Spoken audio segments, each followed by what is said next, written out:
Excellent. Thank you very much, Dr. Stark. Great presentation. And we're going to open this time up now for questions. And we already have a few questions in the chat already. The first one is, I believe for Dr. Sturasant, what do you do in cases where the pubic symphysis is painful? Do you immobilize the sacroiliac joints on both sides? Do patients with a fixed pubic symphysis in Sweden have a good outcome afterwards, or is revision surgery required? Well, I will say if I had patients with problems from both sacroiliac and from the symphysis, I do only the sacroiliac joints. I do it. It's a staging, usually 3 to 4 months between the surgeries. And actually, I have never fused the symphysis myself, but I have removed a lot of plates for other patients with pain in the symphysis because of losing screws and so on. So I decided not to do it, and I have not seen a problem yet.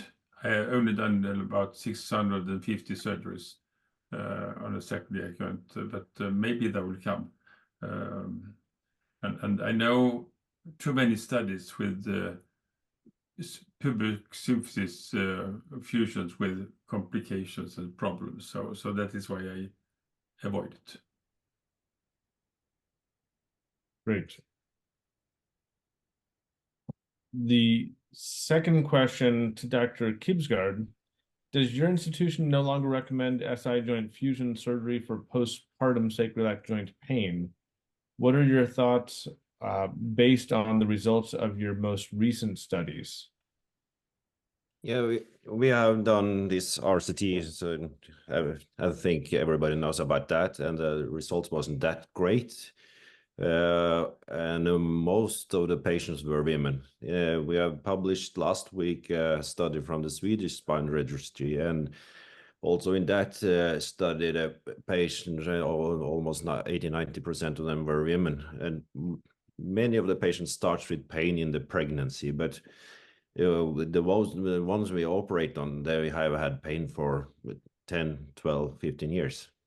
So it's not an exact timing right after the pregnancy. We're really careful about that. We have done some revisions, and that have been in young women that has been operated on with pain that started in the pregnancy, and it seems that these women cannot rest after the surgery. It's very hard to have two kids that they have to take care of, and they are not able to take care of themselves and started proper training, proper rehabilitation. So it seems that the results when you operate on young women right after pregnancy is not the most wise idea to do, especially when the motor dysfunction is quite severe. And then they probably should use conservative treatment, RFA, I don't know, and try to train them as properly as you actually can. And so we have been a little bit more reluctant to operate on these young patients. Great, thank you. I comment to Stark. If you look at all these old studies about movement in the sacral joint, the accuracy and precision of these studies are quite poor. So if you look at the systematic review from Goody I don't remember the year, but they looked through all the studies about movement in the sacral joint, and if the accuracy and precision of the method used to actually measure the movement was high, then the movement was low. So the studies by Bengt, I have also done RSA studies, we cannot see this large amount of movements that you referred to in the studies by Lavignol and all the other guys. So that's a comment. If you read about movement in the sacral joint, look at the methodology, because if the accuracy and the precision is poor, you probably end up with the wrong conclusion. Well, I don't make my judgment from, the motion of the sacroiliac joint. I make it on the basis of the clinical limitations and the severity of the patient's pain. A component of that, of course, would be, if it's consistent with orthopedics elsewhere, is to understand the joint disease process itself. And if it is, as I suggest, that it's osteoarthritis, that in large part determines whether physical therapy is going to be successful, just like it would be with a total hip, let's say, or a total knee, or if there is a deformity which needs to be corrected, or if there is a neurological involvement because of impingement as it passes the SI joint. Those are all factors which determine whether a sacroiliac fusion is appropriate. It's not so much the motion, I suppose. There are many circumstances where exaggerated motion is seen, but the patient is functional and nothing needs to be done. There's others where there isn't subluxation, but there are exaggerated, in my opinion, my model, there is exaggerated joint reaction force, osteoarthritis with all that stuff, the subchondral microfractures and the cartilage thinning and the subluxation and so on, where it's not a function of motion probably, and sacroiliac fusion is a reasonable thing to do on the basis of the functional losses. Does that make sense, Tom? Yeah, of course. Okay. But But we struggle a little bit with the inclusion criteria, especially in the studies that has been done, because they're quite easy to do, and osteoarthritis is not included in that way because many of the patients that has osteoarthritis doesn't have pain at all. So it doesn't correlate that much. But if you have pain and osteoarthritis, maybe, but many of the patients have osteoarthritis and do not have pain at all. If you look at the study by Becklund in 2017, they didn't find any difference between pain-free patients and a patient with pain. So it's a discussion who should be operated on and not. And we struggle a little bit to select our patients. It seems so. Well, I would respect that, and it should be a struggle. Yeah. In my opinion, that osteoarthritis, it's not different, and I keep going back to this. It's not different from the other areas of orthopedics. There's people with severely degenerative hips that don't need a total hip, and severe degenerative knees that don't need a total knee. And the sacroiliac joint, I think, is analogous to those two things. Plus, of course, the degenerative interspace of the lumbar spine, where you get subluxation and collapse and so on. And so for me, it's a combination of factors, including the basic orthopedic principles, as well as the patient's physical limitations, their physical examination, the length of time they've been followed, how much other things have been tried, and so on. And doing that, some percentage of patients will require sacroiliac fusion. And if that's the case, you want to do the safest, most reliable sacroiliac fusion you can that follows those principles.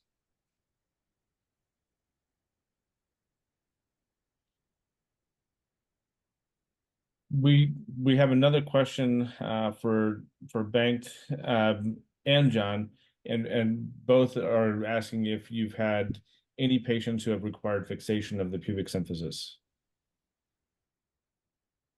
Well, first, you've already said, I think, Bengt, that you've never done one. No, okay, you can start, and then I can continue. I've never done a symphysis fusion, actually. I never saw a need for it. It's never been a focus of pain for my patients. It might be related to this quasi-articular phenomenon that results from an isolated single-side SI fusion. I don't know, but I've never needed or thought I needed to fuse the symphysis pubis. In 2014, we published a study on sacral joint fusion, and we did symphysiodesis in all these patients, and all the patients had pain afterwards. And I think I removed 2 or 3 or 4 plates. And as Bengt said, I've seen more patients that has trouble with the plates than have had success with the actually surgery. So I don't do it anymore. I've done it in a couple of patients, but I don't think that's the way to go. So we don't do that regularly. I know in Germany there's a lot of surgeons that actually do plating of symphysis because of pain, but I haven't read any good outcomes in the literature as well either. So we don't do it. I would agree. In my experience, it's been with trauma situations where the trauma surgeons are more likely to fuse the pubic symphysis or stabilize the pubic symphysis to try to stabilize the pelvic ring. But for SI joint pain, right, SI joint treatment only in rare circumstances. I want to answer a question. Can I talk? Yes, please.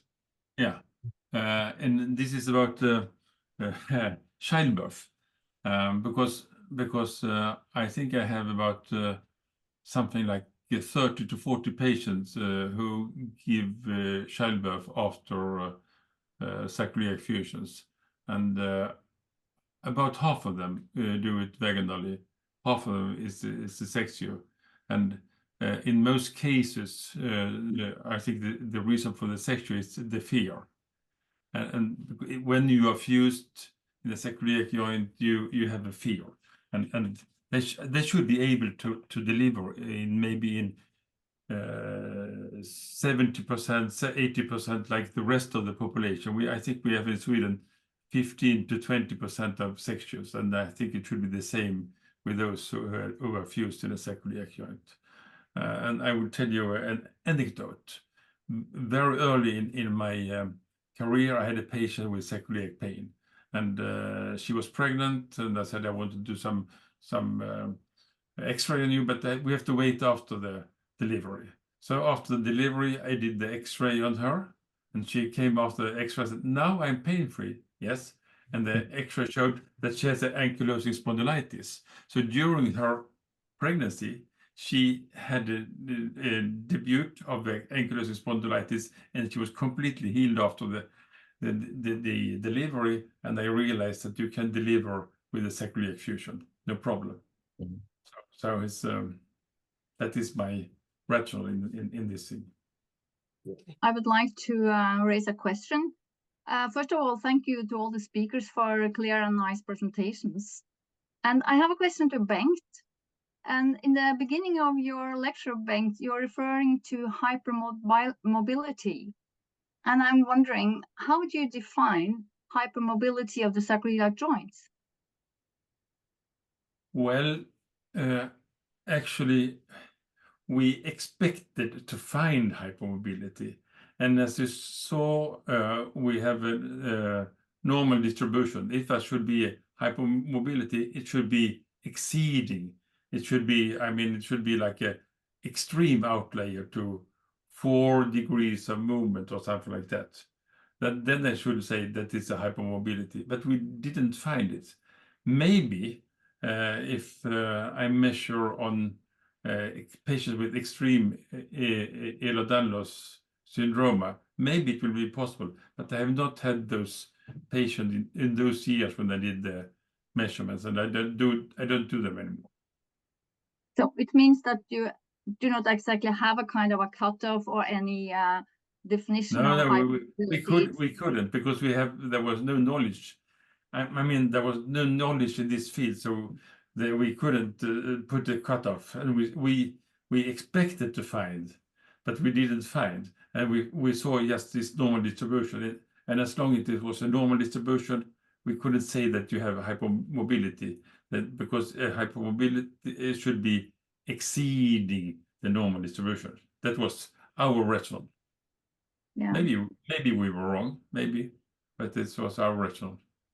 Because that's quite often a term we use without having any content to that terminology. So we should be a bit precise in how we express concerning this topic. And that is exactly why we today talk about inability to load. So we prefer to talk about stability instead of instability. So the most important is the ability to load. If you have an inability to load, there's something wrong. and it's not instability. So better to talk about inability and stability, and then it's more easy and it's more rational as well. And then as a physiotherapist, I would say that could it be that the inability to load is because there are so much compression in the systems from the muscles working too hard to being, could be a lot of reasons for that. And the belief that they're not stable, and we are putting too much stabilizing exercises into this, and that means that the load is kind of traumatized in a way because the way we have been treating it is. So I think we have to rethink this topic about stabilizing exercises and the stability of, because some of the patients, they maybe loosen up the system more than make it more stable. You can be perfectly right in this, yes. Or some perfectly right.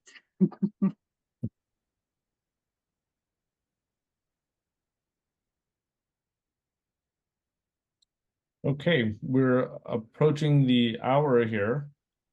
If there are any last minute questions, this is the time for them.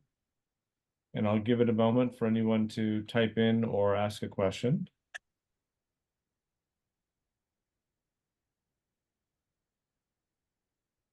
Going once, going twice. Well, if there are no additional questions, then I would say that we can wrap up this webinar. And again, I would like to thank the speakers who have had fantastic presentations, and thank the audience for at all the different time zones to be joining us sometimes in the middle of the night. So thank you especially for our Japanese contingent that's stayed up so late for this. And we'll end the webinar at this point. So thank you very much, and everyone have a good day, good night, good morning, as the case may be. Thank you. Thank you, Vic. Thank you so much. Thanks a lot. Thanks a lot to everybody. Have a good day. Yes. I'll Thanks a lot.